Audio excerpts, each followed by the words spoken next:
So as we look through your house and we find things like you reading a book about TikTok. The day before she disappeared, an argument is what deputies say fueled Cameron Kirk's deadly attack on his mother. We're trying to understand, is this where you're getting the ideas? Deputies say Paula Kirk's body was found wrapped in plastic on the garage floor. Friends, today's doo-doo dum-dum is a Florida man enraged by jealousy and hatred of his mother. He brutally assaulted her and she died in early March of 2020. Why did he do it? It's the most sickening, depraved, what the F reason you'll ever hear about. See, Paula Kirk was an elderly woman. She is the victim. She was a troubled alcoholic. She cycled through boyfriends and got into many altercations with them consistently. She had been missing for over 2 months before her body was discovered in her house. It was dismembered, wrapped in plastic, and it was rotting away. Now, on May the 12th, 2020, Clay County sheriffs showed up at Paula's residence. It was around 6 p.m. They received a call from Paula's friend, Trisha. Trisha told the officers that she received a text message from Paula saying she's on vacation, but Trisha knew something was off. See, police had visited the home multiple times on previous months to conduct questions pertaining to a missing person report on Paula Kirk. Friends and family had also been trying to contact Paula for over a month with no success. Now, her son was Cameron Kirk. He's age 41. My name is also Cameron, but I'm not like this motherfucker. Now, Cameron was questioned on the scene, and he said he hadn't seen his mother since March 30th that year, and she was off with some new boyfriend named Bill, probably in West Palm Beach. He also told detectives he had reported her missing a while back. Now, detectives were able to obtain a search warrant to search the home on May 12th around 10 p.m, and when they began searching, Cameron disappeared. That guy's such a dirty bastard. Trust me, keep listening. Clay County Police found some disturbing pieces of evidence leading up to the wretched discovery in the garage. They immediately noticed a really bad smell. Instantly, they knew that is the smell of a body decaying. There were major areas of discoloration on the driveway, most likely from bleach. There were also other spots of discoloration in the house, also likely due to bleach. Officers noticed a slight smell of bleach around the residence as well. There was evidence of forced entry in the front door. Now, due to damage on the lower half of the door, they thought this was probably from a domestic dispute. There were dark stains on the walls and furniture in the living room. Officers conducted chemical tests suspecting blood, and they were right. They also used alternate light source to find blood spatter that had been cleaned up around the house. They found in Cameron's bedroom a backpack. In the backpack, you had a photograph of a male and female, potentially him and his mother, and a large box of American Eagle ammunition rounds. There was an empty chainsaw box, brand new, in the closet, and multiple storage bins. Why has he got a brand new chainsaw? There were 2 long guns behind his bedroom door, which were not secured in a safe. In the office, a spare room, there was also dark stains on the floor. Paula's room was quite messy. There was an ashtray full of cigarettes and mess strung about. There was also kitty litter in the kitchen, but no sign of a cat or litter box. The most disturbing evidence was found in the garage. It was a scene straight out of Dexter. And please be warned, what you're about to hear is quite graphic and disturbing. There were bits of plastic all over the place. Police initially found a staple gun, some easy sand, and a Home Depot receipt for clear plastic sheeting and a Tyvek suit. And just so you know, a Tyvek suit is one of those plastic white suits to protect you from biohazards and other hazardous materials, meaning whoever killed Paula knew there would be a big mess to clean up. Police found a carpet cleaner, zip ties, tons of plastic sheeting, and not one but 2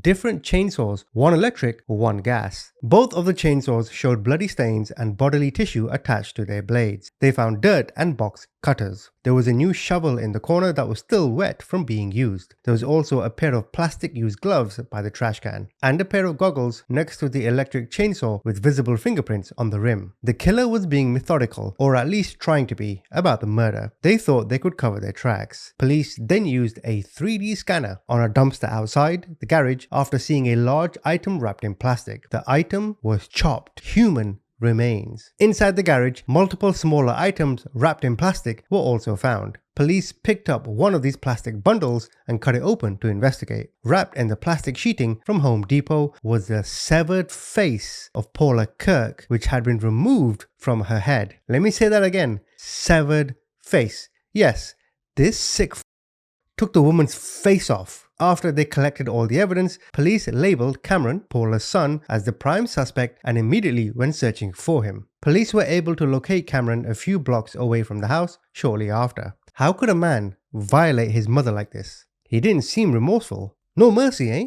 What portions of her was you able to dismember? Just her legs. Just her legs? I mean, It's not as easy as it looks on No. TV, is it? no. Police were aware, though, that strange activity was going on with Cameron and Paula before the warrant to search the house. See, on April 15th, Paula's ex-husband, Guy Kirk, he called the sheriff's office and said he hadn't heard from Paula in a few weeks and that he was worried. Guy believed that Paula was with a man named Bill, her new boyfriend, in Palm Beach. Police showed up at Cameron's house but had a hard time getting a hold of him. They claimed it took him 5 minutes to answer the door. Cameron confirmed Guy's story the same day, and detectives advised him to call them if he ran into his mother. So the police went to the house previously and knew something was going on. And then on April 20th, Cameron finally called to report his mother was missing after many weeks. Detectives arrived at his house sometime later to follow up. They noticed something was just off. They observed bags of chicken fertilizer in the yard and asked Cameron if he was trying to plant anything, to which he said no. Officers asked him, well, why do you have new chicken fertilizer? He then retracted his statement and said he actually was going to start planting some things. He also said he hadn't seen his mother, but knew she was alive because things slowly were being removed from the house when he would leave. He claimed she left a debit card with him to make sure her mortgage was being paid. Supposedly, he hadn't heard from Paula since March 29th. Police were all confused about the whole situation, but they persisted. When they asked to search the home and Cameron wouldn't give them full access, they warned him they'd go and get a warrant. He said, go ahead, front door's broken anyway. And then of course, detectives came back and they were able to obtain the search warrant. There were also many people who complained of a strong odor and that they had also been witness to domestic violence at the house in the past. When cops were able to locate Cameron, they questioned him right away. What they learned may explain his psychotic behavior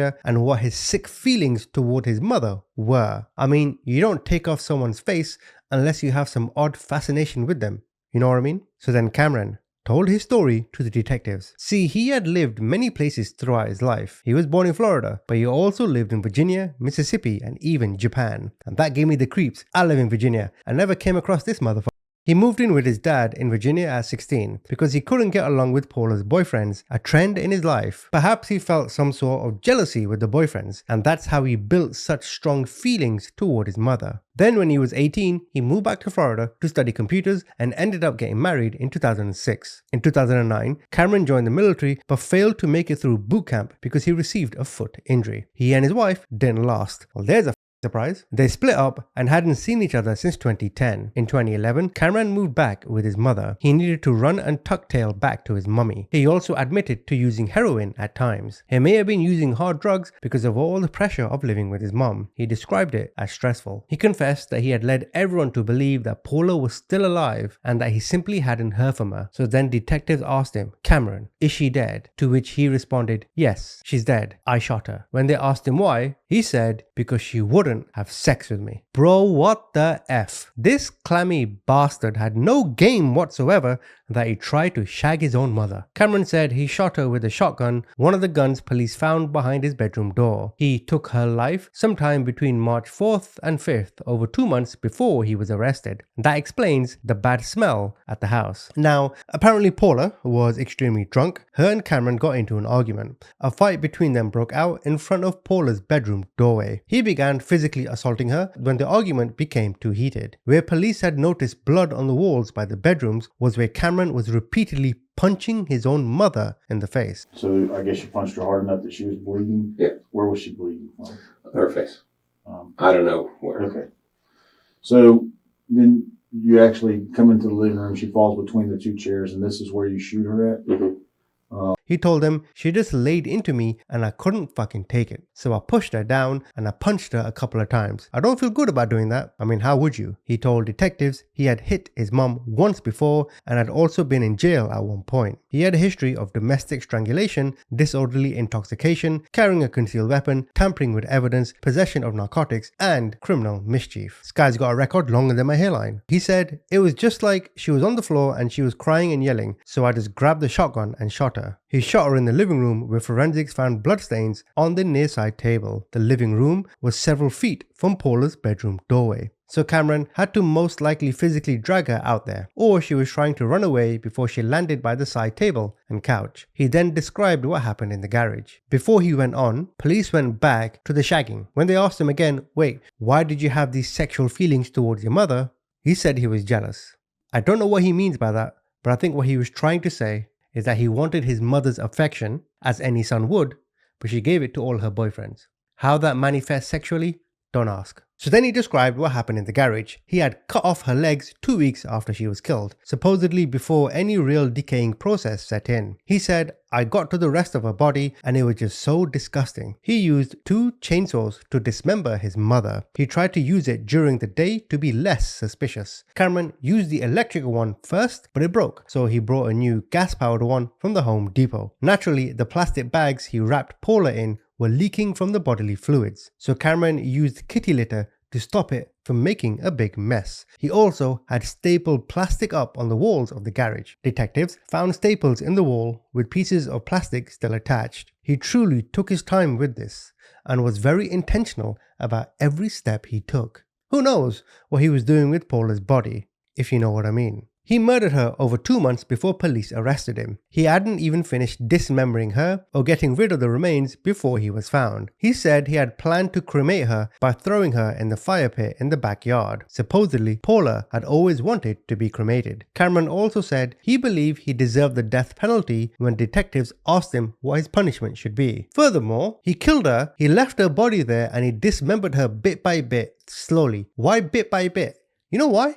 Just a lazy bastard. He realized how much effort it took. He was like, you know what, I can't be bothered. I mean, he did agree with detectives that he may have come desensitized to the horrendous smell. According to Cameron, he had thoughts of killing other people but never done it. He also supposedly sent out multiple fabricated texts from Paula's cell phone, trying to get people to stop reaching out. On his personal phone, there were texts from Paula saying, I want you out of my life, get out of my house. Cameron's sister, Sarah, also received an email from Paula which said, leave me alone. But Sarah knew it wasn't from her mother and it wasn't the type of relationship they had. You also had Paula's friend. Her name was Linda. She tried to text Paula, presumably after she was killed. And Paula, who was really Cameron, responded, I am fine, leave me alone, I'm on vacation. I mean, it's clear he saw his mother in a villainous way. He needed her attention, and when she gave it to her boyfriends, he became jealous and violent. Cameron also fabricated texts and showed them to his drug dealer, Megan. The text he showed her from Paula said, I wish you had been killed. Megan herself was a friend on the scene the day Paula was found. When police had arrived at the scene, Megan had just pulled up to find Cameron. She was there to sell him some prescription medication, something she had been doing for months. She hadn't known Cameron had recently killed his mother. She did say, however, that he was acting strange, and that one time when she was over, he was frantically scrubbing some dark stains off the wall. She said she had met Paula before and they had talked on occasion. She also reported smelling the awful odor when she was inside Cameron's house. Strangely, Cameron had asked Megan if she could smell the odor. Megan was a little freaked out by him. She told police he would sometimes make her and her friends uncomfortable and described Cameron as sometimes shaping his hand into a gun and pretending to shoot his friends in the head. They asked him to stop many times as it weirded them out. As I said,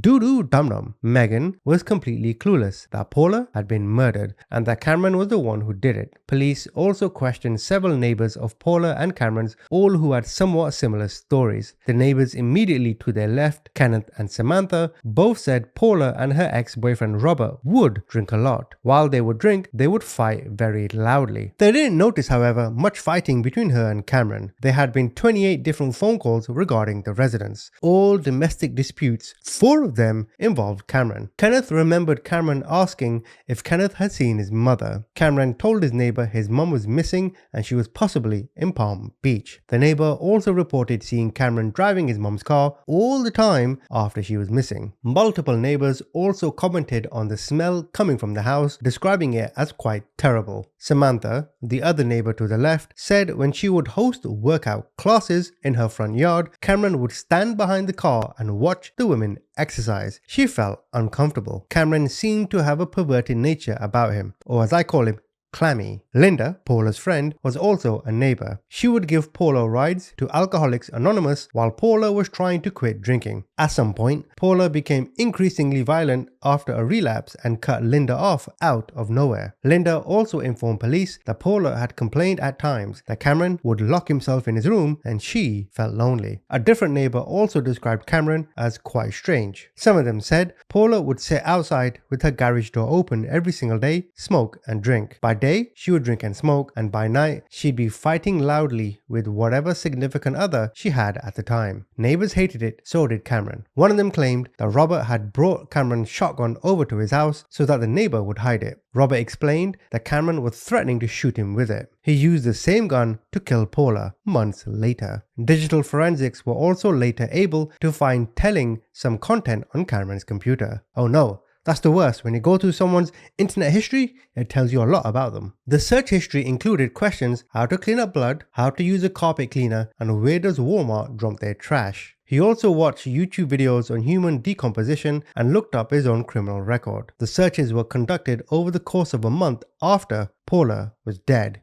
In his interview, Cameron wasn't remorseful. He was just sad, numb, cold, merciless. He felt such a strong rage against his mum until it festered into something twisted. So at the end of his police interview, he was placed under arrest for second-degree murder. And the police concluded that Cameron seemed to be violent towards her boyfriends, being jealous, and this was his motive. As well as them finding out that he was a creep toward other women, makes it seem as though he had sort of trauma attraction to his own mother and became more violent. So in the end, Cameron was sentenced to 15 years in prison. He is still serving time.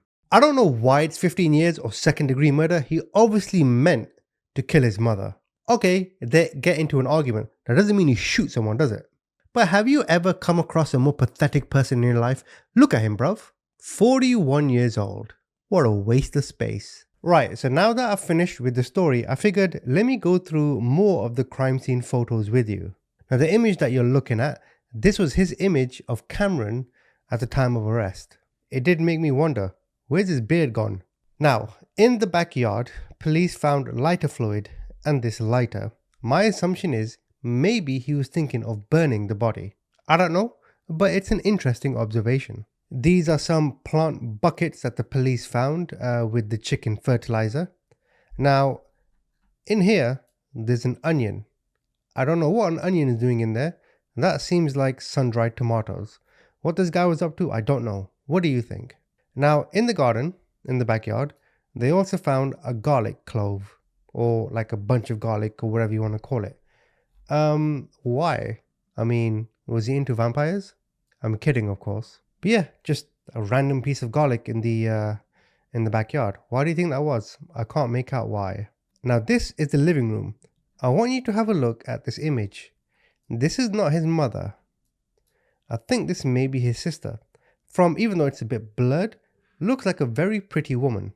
But I'm still not sure who it is. So this is an image of the living room into the kitchen. I don't know if the oven has been blurred by police or if they had some kind of sheet over it. But the reason why I mentioned that image earlier is because this seems like it's an older image of Paula, the victim. That seems to be Cameron, and that seems to be maybe his sister or someone who does look like the image I just sent you. But what year do you think this is? Cameron was born in 1978. This to me has an 80s vibe to it. But even if this was taken in 1988, Cameron would have been 10 years old. He doesn't look 10 in that image. So is this a 90s photo? Another observation I had in this house, you're going to see this as we go on, there's a lot of books. Daily Reflections, The Language of Letting Go, More Language of Letting Go, self-help books. I don't know who are reading this, but you're going to see more of these throughout the house. So we enter into the kitchen. Again, I don't know if this is blurred by police. One could think though, given how sick Cameron was, did he try to put his mother in the oven? Who knows, after he chopped her limbs off. So this is the pantry, right, in the house. Has most condiments and most foods that you'd find in America. The Great Value brand, that's the Walmart brand, right? Prego sauce for pasta. But for those of you watching in Europe and particularly England, Bush's beans. Now, in England, you guys have Heinz baked beans, beans on toast, staple food. Well, the American equivalent are these Bush's beans. They are beautiful. I'm not going to lie. I know I'm going on a tangent, right? Now, I don't eat this particular one because I don't eat bacon. I get the vegetarian ones. But imagine Heinz baked beans with a little bit of sugar in there. Toast, egg, Bush's beans, lovely jubbly. Honey. This is the same honey I actually put into my tea. But again, in the average American household, this is your normal looking pantry. Now, this is interesting. These were notes left on the fridge. Cam, have a good day. Love you. Maybe that was from his mother. Now, if we look down here, this seems to be a low cholesterol diet. The goal LPL or LDL is under 100. I think that's the measurement for cholesterol. It doesn't state who this is for, but just says which foods to avoid and which foods to have. So now we enter Cameron's bedroom. Don't even want to know what this poster is about, but Cameron at the time was around 41 years old. Why are you 41 with a Spider-Man poster? I'm not judging, but what the hell? This is the bed that he slept on. So this is his bedroom floor. I don't think this is blood. I think these are coffee stains. If you go to the next image, I don't think he brought his mother into his bedroom. This is just stains from coffee, food, drinks, could be Coca-Cola, whatever. So I mentioned earlier, books, right? So these are some books he was reading. Stephen King novel, Fundamentals in Motorcycles, Top Gun book, but there's also Beginning Spanish, which I found interesting. But what on earth is this? What is that? Some kind of, is this for his eyes or something? Let me know what that is. Now, something else I was confused about. What are these? My assumption is they're either vape cartridges or they're tattoo ink. Let me know. So, going back to the books I was talking about, this is a collection he has, quite an old collection, but I want to start with this cologne. Can you guys make out what cologne this is? So, you see the C? There's a C there, and it's K. Calvin Klein. I forgot the name, but this is actually one of the best colognes you can get. Or should I say, the cheapest best cologne you can get. Smells fantastic. But when I come down to the books here, this is the one that caught my attention. Again, this is in Cameron's bedroom. Beyond Good and Evil by Friedrich Nietzsche. Now, Nietzsche was a famous philosopher, the founder of nihilism. And in this book, he argues how there's no objective morality. The only morality that exists is what you think is good and what I think is good, because we all have biases. There's no God or church that can decide that for us. So it seems Cameron was into his philosophy, a bit like me. 48 Laws of Power, again, another self-help book. So this is the photo I was talking about earlier, taken in December 2009. That does not look like his mother to me. Maybe that was his auntie and maybe that's her husband, I don't know. Why would he have that random photo on his bed? A famous poster, but a creepy one nonetheless, on his wall. So this is his bathroom. This filthy bastard, look at it.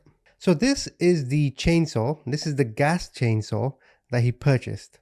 This is what he used to remove his mother's limbs. I'll come back to the chainsaw, but this is his mother's bedroom.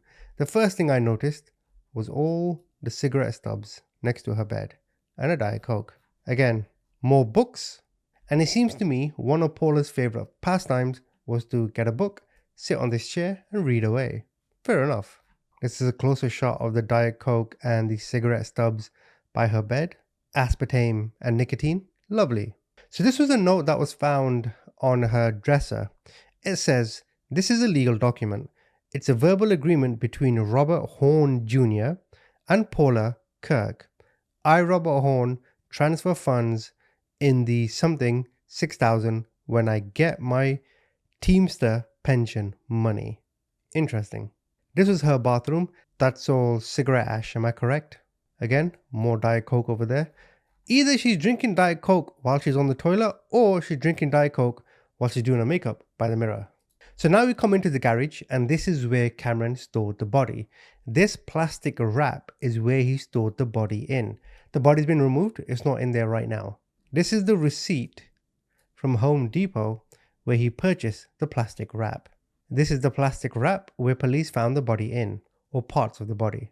Now these are just tools that you'd find in any garage, but now that you know the context of the dead body, it just makes the garage seem like, this guy was kind of weird, you know? It's interesting how the context changes all of that. This is the electric chainsaw that he purchased. Remember, there was two. Gas one, electric one. This is a close-up of the chainsaw. No blood or anything on this one though. This is another close-up in the garage where police found more stains and blots on the floor. See the shoe imprints over here? This is blood found on the washing machine. So these are stains on the floor under where the body was found. This seems to be some kind of bleach or something that's just dried on there. This is a close-up of the chainsaw that he actually used. Can you see the red marks over here? Or shall I say, I don't know what that is. Chunks of skin, blood or something. There's a close-up of it there. Again, I can't even begin to describe what's on this chainsaw. But this amateur kind of work, like if he was trying to get away with it, he would have tried to clean it off properly. But I think because he was so lazy in ridding the body, in the end he just thought, you know what, fuck it, I don't care. If I get caught, I get caught. These are the clips on the floor, or the bullets rather. This is another gun that he had. So this is the plastic wrap that they found the body in throughout the house and other places.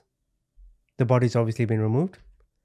See all the dirt and how wet it is, and a lot of the blood. Another image of the plastic wrap. This seems to be a glove maybe that they found. The next image will confirm that. There you go. So this may have been a glove he used to remove the body or something. So this is the final image. This is Cameron in jail today. I'm not gonna lie, he looks like a nasty piece of work. According to some experts, 30 to 50 serial killers may be prowling the United States at any one time. Jeff Mailhot, one of the few to make Rhode Island his stalking ground, is nowhere near the top of the body count list. But he dispatched 3 women with his chokehold. Perhaps a dozen more narrowly escaped. You see, Mailhot displayed a predator's psyche. He killed not for money or vengeance, but for the thrill of it.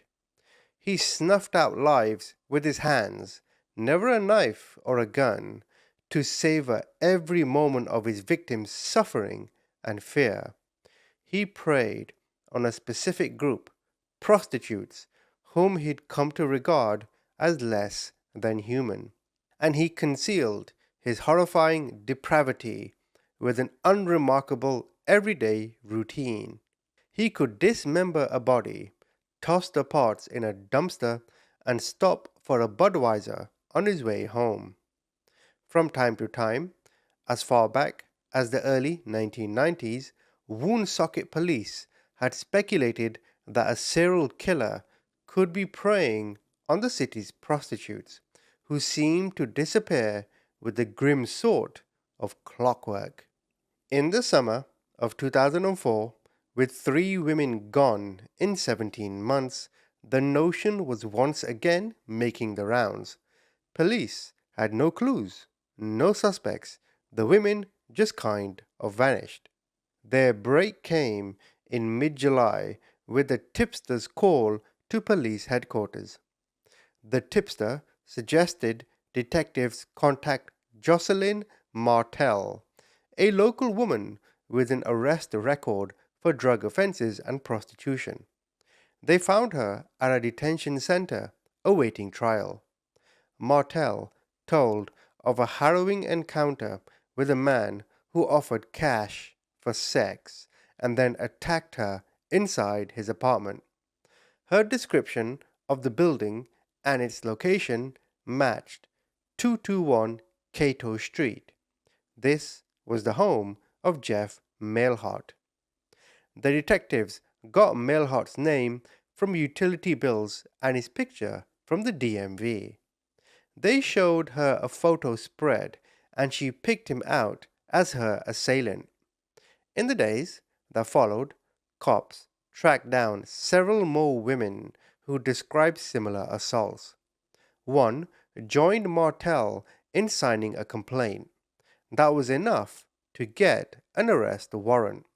But their first encounter with Mailhot knocked Officer Lee and Officer Nowak off balance.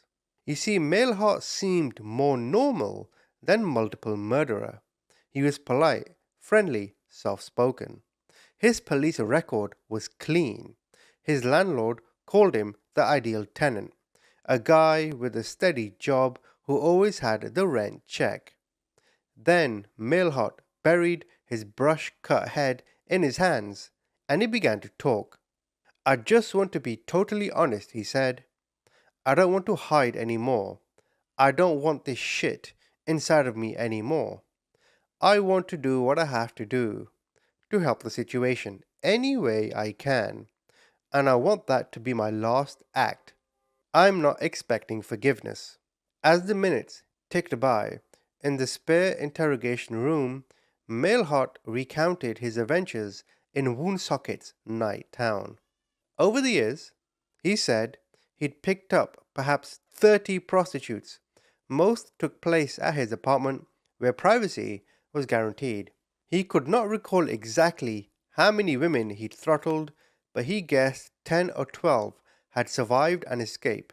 Mailhot's words picked up speed as he recalled the attacks. At one point, he rose to his feet to demonstrate his squeeze technique. He held his left arm in front of his chest, as if grasping a victim and gripping his wrist with his right hand. "I lean back," he said, "so it puts more pressure on their neck." With minimal prodding, he provided details on several chokings. On 2 occasions, his victims fell to the floor unconscious. Both were back up in minutes, and neither wasted time getting out of the door. Another, who got away, stood outside shouting that she had a cell phone and she'll dial 911. The cops never showed, however. One woman convinced him to back off by playing the submissive slave. He recalled she standing in the bedroom saying, "Please, master, please let me go."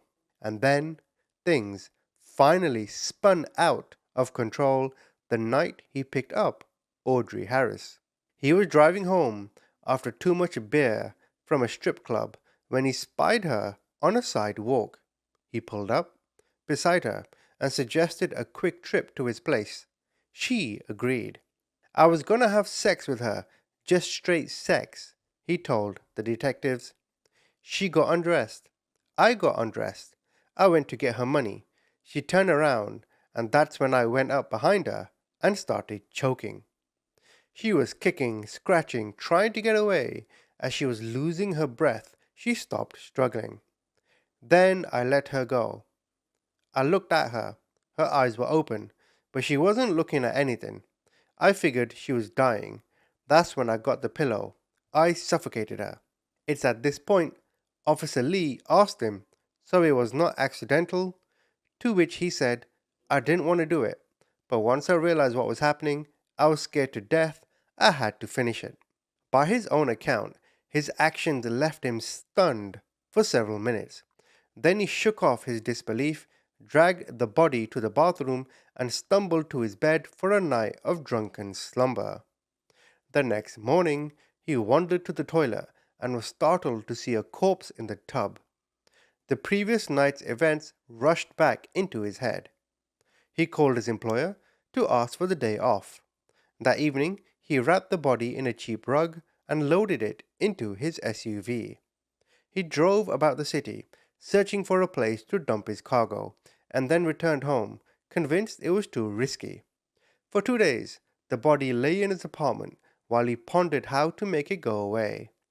Then, like an episode from The Sopranos, he used a newly purchased handsaw to dismember it in the bathtub. An aerosol spray helped mask the smell, and a few drinks steadied his nerves. The parts went into trash bags, and the bags into various commercial dumpsters. He made the drop-offs under cover of night, but early enough to allow him another stop at the strip club before bedtime. Then Jeffrey Mailhot picked up Christine Dumont some 14 months later, and Stacy Galoo 2 months after that. Both women died in his apartment. Again, the bodies were dismembered and disposed in trash containers. For nearly 6 hours, the two detectives listened while a butcher described his deeds. Since that night, they've looked back on the episode many times, and not surprisingly, they have their own ideas as to why Mailhot killed. They said for him it was all a fantasy. He'd slip into his fantasy to escape his depressive world, And once he's taken that final step, once he kills, he's like an alcoholic. He's had a taste, he's addicted, and there's nothing that's gonna stop him. Throughout his confession, Mailhart himself tried to explain his motives. He dismissed his victims with contempt and disgust. Maybe I was doing them a favor, he said, because they were just killing themselves anyway. They were just going down the toilet. He described his existence as purposeless, his world as dark and ugly. He said, "It's stupid for me to be saying this, but with all the killings and the bad and all the drugs, the world is someplace I don't want to be. I know I'm not doing anything special with my life. I mean, I'd like to have $1 million and do all kinds of things, but I don't have the motivation." The police officers then asked if he'd kill again, and he said, "I probably would." Now, even before Jeffrey gave his account of what happened, the police officers were searching his apartment in Cato Street. At first glance, they saw a typical bachelor pad, 3 small rooms furnished with mismatched hand-me-downs and the latest electronic gadgetry. Before long, though, they uncovered signs of the slaughter as they darkened the bathroom and then sprayed the tub, floor and walls with an aerosol can of luminol. The bathroom light went off and the investigators gasped. The porous grout lines between the tiles became a luminescent grid, revealing the gore Mailhart had tried to scrub away. Out came the tub, out came the toilet, then floorboards, pipes, and sections of tiled wall.